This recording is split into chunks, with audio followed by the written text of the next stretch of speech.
In The Clock is Ticking, a doctor races to save a little girl's life, but a fateful police stop turns every second into a life-or-death crisis. Was it a tragic misunderstanding, or a failure with devastating consequences? Dr. Melissa Gerald pulled her raincoat tighter against her chest as she dashed to her car, her breath fogging in the chilly night air. The storm howled around her, drops of rain pelting her like tiny bullets as she slid into the driver's seat. Her hands trembled as she clutched the steering wheel, adrenaline surging through her veins. Somewhere in the city, a little girl was fighting for her life, and Melissa was the only one who could save her. The engine roared to life, the headlights slicing through the inky darkness.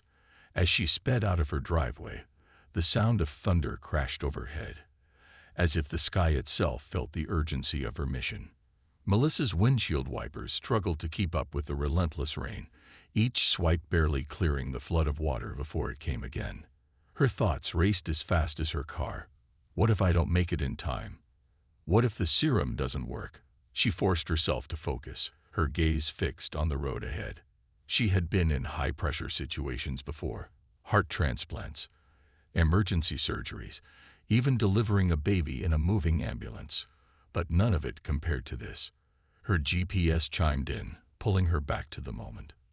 Warning: road closure ahead. Rerouting. Melissa's grip tightened. Not now, she muttered under her breath. The screen flashed a detour, leading her to a back road she hadn't taken in years. She glanced at the dashboard clock. 10:53 p.m. 24 minutes, she whispered.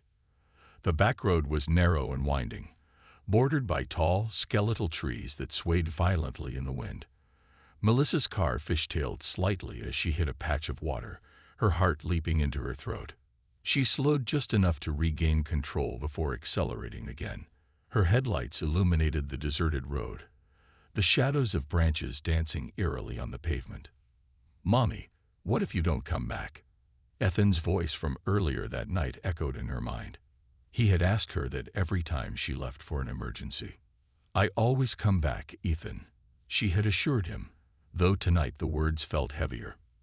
Her phone buzzed in the passenger seat, jolting her from her thoughts. She glanced at it quickly. Nurse Harper. She pressed the speaker button. "Melissa, where are you?" Harper's voice was strained. "Her vitals are dropping fast. We're running out of time." "I'm 10 minutes out," Melissa said, her voice steady despite the storm of emotions raging inside her. "She's going into ventricular fibrillation," Harper said, her voice cracking. "Melissa, please hurry." "I'm on my way," Melissa said firmly, ending the call. The clock on the dashboard blinked. 10:57 p.m. As she rounded a sharp corner, her headlights caught the glint of something on the road ahead. Branches, broken and scattered from the storm. Melissa's stomach clenched as she swerved sharply, the car veering dangerously close to the edge of the road. Her tires screeched against the wet pavement, the car skidding before she regained control. "Focus, Melissa," she muttered, her pulse pounding in her ears. The storm seemed to intensify, sheets of rain cascading down like a curtain. Lightning lit up the sky, illuminating the road ahead in brief, blinding flashes. For a moment, everything was silent except for the rhythmic thud of her heart and the steady hum of the engine. Then her GPS spoke again. "Turn left in 0.5 miles. Melissa squinted through the rain, barely able to see the turn until it was right in front of her. She jerked the wheel, the car lurching onto an even narrower road. It felt like a tunnel, the trees arching overhead as if trying to block her path. 11 minutes, she whispered to herself, her eyes flicking to the clock. Her phone buzzed again, and this time she didn't look. She couldn't afford the distraction. Her knuckles turned white as she gripped the wheel, her foot pressing harder on the gas. Every second felt like a lifetime, the weight of Ellie's fragile life pressing on her shoulders. In her mind, she pictured Ellie's tiny body lying on the hospital bed, her chest rising and falling faintly with each labored breath. Melissa had met Ellie a few times. Her bright blue eyes and shy smile were hard to forget. The thought of those eyes closing forever made Melissa's chest tighten. "No," she said aloud, as if willing the universe to listen. I won't let that happen. The hospital's lights finally appeared on the horizon, faint but unmistakable. Relief washed over Melissa, though it was tempered by the clock ticking in her head. She pressed harder on the accelerator, the engine growling in protest. As she pulled into the hospital parking lot, her tires skidded to a stop. She grabbed her medical bag and the serum, flinging the car door open and sprinting through the rain toward the emergency entrance. The automatic doors slid open with a hiss, and Nurse Harper was waiting for her, wide-eyed and trembling. "She's crashing," Harper said, her voice high-pitched with panic. "I've got it," Melissa said, her voice steady. Without missing a beat, she rushed toward the ICU, her wet shoes squeaking on the linoleum floor. There was no time to waste, not a single second. Ellie's life hung by a thread, and Melissa was determined to pull her back. This is how it always was, Melissa thought as she pushed through the doors into the chaos of the ICU. Time wasn't just slipping away, it was sprinting ahead of her. But she had faced impossible odds before, and tonight would be no different. The storm's fury intensified, the wind howling like a warning in the dark. Dr. Melissa Gerald's car skidded slightly as she glanced in her rearview mirror. The flashing red and blue lights felt like a cruel joke, a cosmic delay in the worst possible moment. She hit the brakes, her tires sliding on the slick road, and reluctantly pulled over to the side of the desolate back road. Rain hammered against the windshield, blurring the approaching figures of two police officers. Her fingers clenched the steering wheel as she glanced at the dashboard clock. 11:08 p.m. Time was slipping through her hands like water. The older officer, his face hardened by years on the job, tapped on her window with a flashlight. Melissa rolled it down, the icy rain slapping against her cheek. "License and registration," he barked, his voice rough and uninterested. Melissa's heart raced. "Officer, please listen to me," she said, trying to keep her voice steady. "I'm Dr. Melissa Gerald, and I'm on my way to Street Helena Hospital. Ellie Collins, the police chief's daughter, is critically ill. I have the serum she needs to survive, but I only have 20 minutes to get it to her. Please, I can't stop now." The officer narrowed his eyes, skeptical. Behind him, his younger partner hovered near the passenger side of the car, one hand resting on his belt as if Melissa might pose a threat. "Dying, huh?" the younger officer said, leaning forward. His voice carried an edge of doubt, laced with unnecessary hostility. "Funny how everyone's got an emergency when they're speeding through a neighborhood like this." Melissa felt a flare of frustration, but she swallowed it down. She had no time to argue. "I'm not lying. Call a hospital. Talk to Nurse Harper. She'll confirm everything. But please, don't waste time." The older officer crossed his arms, unimpressed. "Lady, we've heard it all before. Step out of the car." "No," Melissa shouted, panic creeping into her voice. "I'm telling you the truth. Ellie's life is on the line, and every second counts. You have to let me go." The officers exchanged a look, one that spoke of suspicion and disdain. Melissa's chest tightened as the older officer reached for the door handle, pulling it open. "Step out," he said coldly. Rain drenched Melissa as she got out of the car, her scrubs clinging to her body. The younger officer circled around to the passenger side, his flashlight sweeping over the interior. "What are you transporting?" he asked, his tone accusatory. Melissa threw up her hands in exasperation. "Medical supplies. Equipment. I'm a doctor. You can check my ID." The younger officer ignored her and popped the trunk, rifling through her belongings. Melissa watched helplessly as he pulled out the insulated case holding the serum. He held it up, examining it like contraband. "What's this?" he sneered, his lips curling into a smug grin. "Drugs?" Melissa's voice cracked as she shouted. "No, it's a serum. It's the treatment that will save Ellie's life." The rain fell harder, soaking all of them to the bone. Melissa's hair clung to her face as she stood there, powerless, while the two officers argued about protocol. "We can't just let her go based on her word," The younger officer said, glaring at Melissa as if she were a criminal. And what if she's telling the truth? The older officer countered, though his tone lacked urgency. Then call the hospital. Melissa yelled, her voice raw with desperation. Just call. You'll see I'm not lying. But neither of them moved fast enough. Minutes ticked by as the rain battered the ground, and Melissa's heart sank deeper. The clock on her dashboard blinked, 11:16 p.m. She could practically hear Ellie's faint heartbeat slowing, could feel the weight of her own failure pressing down on her. The storm outside paled in comparison to the storm inside her chest. For a moment, the older officer hesitated, reaching for his radio. Melissa's hope flared, but it was snuffed out just as quickly when he turned to his partner instead. "We can't take chances," he muttered. Melissa's breath hitched. The precious serum was still clutched in the younger officer's hands. Water streamed down her face, mingling with the hot tears she could no longer hold back. "If Ellie dies because of you, it'll be on your heads," Melissa said, her voice trembling with rage and grief. "Her life is slipping away while you stand here debating." Her words hung heavy in the air, cutting through the rain. For a moment, neither officer said anything, the weight of her statement sinking in. But the clock didn't stop, and neither did the storm. The storm howled, rain pounding relentlessly against the asphalt as the tension reached a boiling point. Melissa stood frozen, her scrubs soaked and clinging to her skin, her breath coming in sharp, shallow gasps. The officers' radios crackled to life, slicing through the chaos like a blade. "All units, emergency at Street Helena Hospital. Chief Collins' daughter is in critical condition.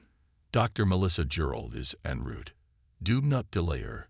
Let her through immediately." The dispatcher's voice was frantic, the urgency in her tone unmistakable. The older officer stiffened, his flashlight slipping from his grip and clattering onto the wet pavement. His face drained of color as the realization of what they had done hit him like a blow. He looked at Melissa, who stood drenched and shaking, her eyes blazing with fury.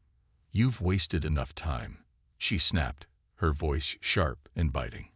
Without waiting for their response, she snatched the vial from the younger officer's hand, her knuckles white as she clutched it protectively. Both men stumbled over apologies, their words tripping over each other in the stormy night. "We didn't know."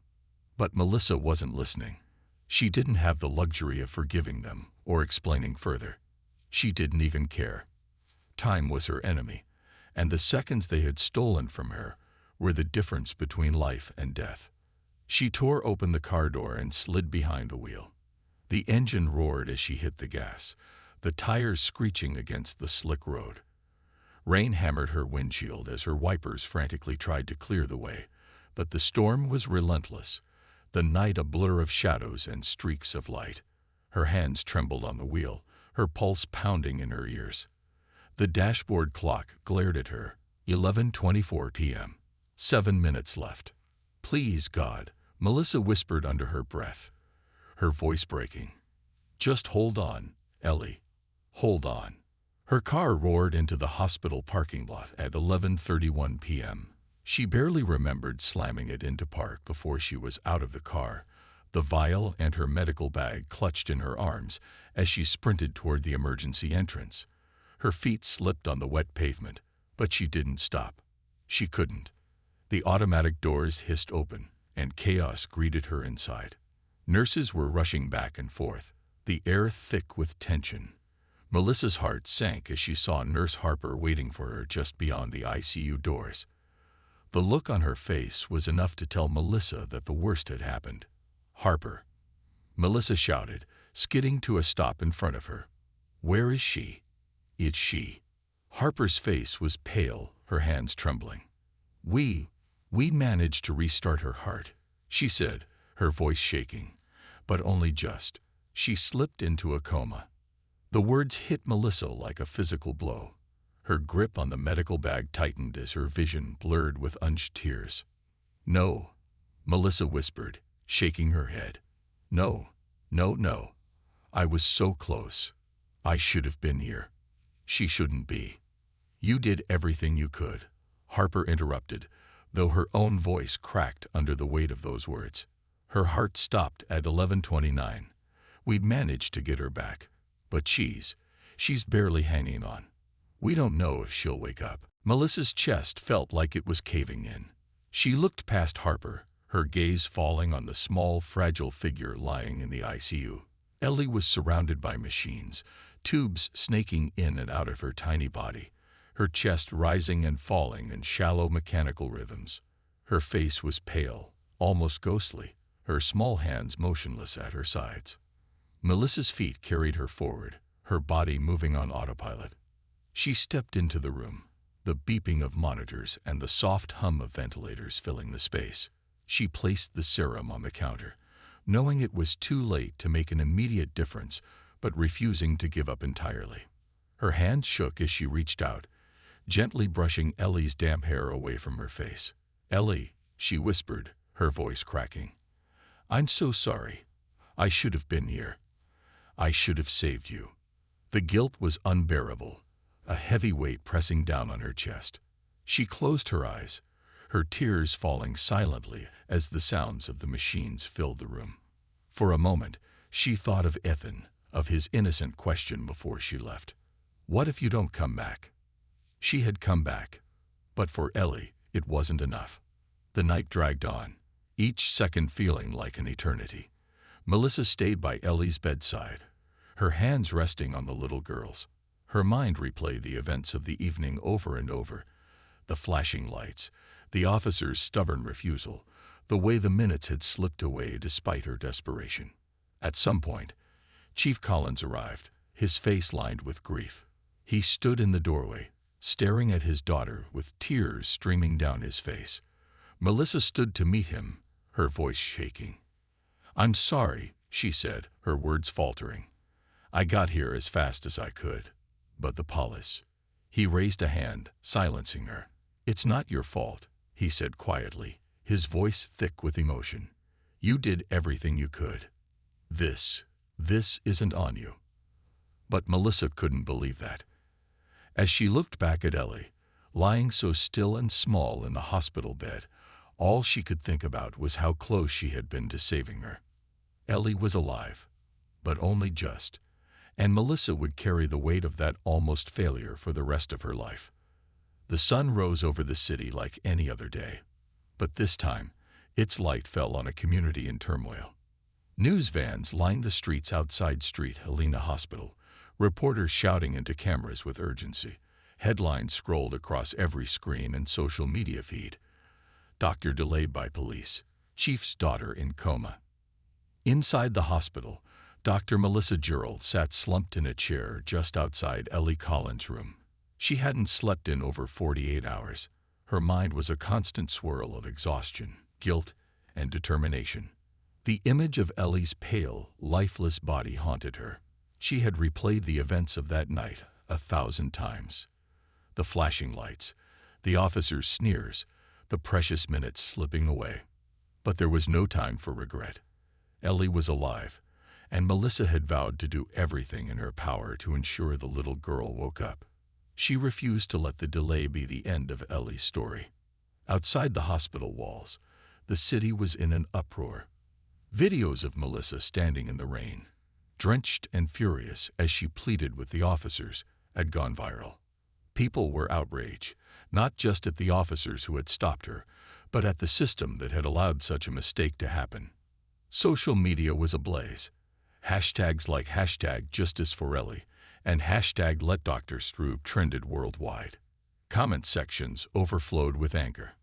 How could they stop a doctor on a medical emergency? Unbelievable. If anything had happened to that little girl, it would have been on those officers. "We need change. This cannot happen again." The police department scrambled to address the backlash, issuing a public statement about investigating the matter thoroughly. But it wasn't enough. Protesters gathered outside precincts, demanding action. Inside the hospital, Chief Collins was a different man. The usually stoic and commanding figure was unrecognizable, sitting quietly at his daughter's bedside, his large hands gently cradling Ellie's tiny fingers. He barely spoke, his days filled with whispered prayers and silent tears. Melissa watched him from the doorway during one of her rounds, her heart aching at the sight. She understood his pain in a way only a parent could. "She'll wake up," she said softly, stepping into the room. Her voice was steady, though exhaustion weighed her down. "She's strong. She just needs time." Collins nodded, his lips trembling. "She's stronger than me," he whispered. His voice cracked, and he bowed his head, fighting back tears. Melissa placed a comforting hand on his shoulder, then turned to check Ellie's monitors. The machines beeped steadily, her vitals stable but fragile. Every reading gave Melissa a tiny sliver of hope, but the waiting was agony. On the third day, Melissa stood by Ellie's bed, checking her IV line. The room was quiet except for the rhythmic hum of the ventilator. Chief Collins sat in his usual spot, his head resting against the bedrail as he dozed lightly. Melissa adjusted Ellie's blanket, brushing her damp curls away from her forehead. As she reached for the chart, she noticed something, a faint flicker of movement. Her breath caught. Ellie's eyelids fluttered. "Ellie," Melissa whispered, leaning closer. The little girl's eyes slowly opened, hazy and unfocused at first. She blinked, her lips parting as if she were trying to speak. "Daddy." Ellie's voice was soft, barely a whisper, but it was enough to send shockwaves through the room. Chief Collins jerked awake, his eyes wide with disbelief. "Ellie," he gasped, leaning over her. She turned her head toward him, her tiny hand twitching weakly. "Daddy." Collins broke down, sobbing as he cradled her hand. Tears streamed down his face as he kissed her forehead, murmuring, "You're okay, baby. You're okay." Melissa stepped back, tears blurring her vision as she pressed a hand to her chest. Relief flooded her, overwhelming and profound. Ellie was alive, and she was back. News of Ellie's recovery spread like wildfire. The media latched onto the story, turning it into a symbol of hope and resilience. Public pressure forced the police department to act swiftly. Within days, the two officers who had stopped Melissa were suspended, their careers effectively over. The department issued a formal apology to both Melissa and Chief Collins, but for the public, apologies weren't enough. Melissa, however, wasn't interested in punishment. She had no desire for vengeance. What she wanted was change. In the weeks that followed, Melissa and Chief Collins teamed up to advocate for systemic reform. They met with lawmakers, police officials, and community leaders, sharing Ellie's story and pushing for legislation that would ensure such a tragedy would never happen again. Their efforts led to the creation of Ellie's Law, a groundbreaking policy that required police officers to prioritize and verify medical emergencies during traffic stops. Officers underwent specialized training to handle high-stakes situations with urgency and compassion. The law passed with overwhelming support, becoming a national model for reform. Months later, on a sunny spring afternoon, Melissa sat in the park watching her son Ethan play soccer with his friends. She felt lighter, the weight of that stormy night no longer crushing her. "Dr. Gerald," a familiar voice called. She turned to see Ellie Collins running toward her, her cheeks flushed with health, her pigtails bouncing as she moved. Chief Collins followed behind, smiling warmly. Ellie threw her arms around Melissa's waist, squeezing tightly. "Thank you for saving me," she said, her voice sweet and full of life. Melissa knelt, wrapping the little girl in a gentle hug. "You're a fighter, Ellie," she said, her voice soft. "You're the one who saved yourself." As Ellie ran back to her father, Melissa sat back down on the bench, her heart full. Ellie's life had been a miracle, one born out of resilience, advocacy, and the determination of a community demanding change. Somewhere in the distance, the sound of children's laughter mingled with the rustling leaves. For Melissa, it was a sound that promised hope, a reminder that even in the darkest storms, light could still break through. In the end, The Clock is Ticking isn't just Ellie's story, it's a wake-up call. Every second counts, and the choices we make can mean the difference between life and loss. If this story moved you, don't let it stop here. Share it, Subscribe to Tales Kraft, like the video and start the conversation, and join the call for change. Together, we can make sure no one ever faces a delay like this again. Thanks for watching.